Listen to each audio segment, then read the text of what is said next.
Saxta əlillik sənədi düzəltməkdə ittiham olunan müğənni Dəniz Əsədovanın barəsində olan cinayət işi üzrə məhkəmə başlayıb.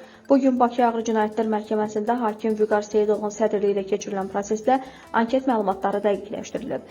Cinayət işi məhkəmə baxışına verilib və baxış icrası yanvarın 22-sinə təyin edilib.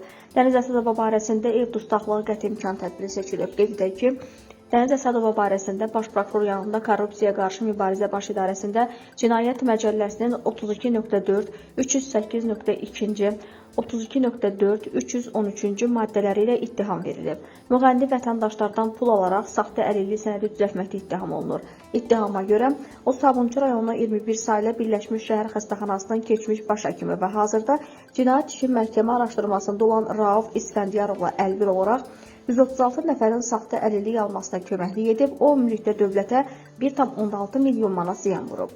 Dəniz Əsədova daha öncə Binəqədi rayon məhkəməsinin qərarı ilə xüsusi ittiham qaydasında 7 ay azadlıqdan məhrum edilib. Daha sonra digər ittihamla cəzası artırılıb.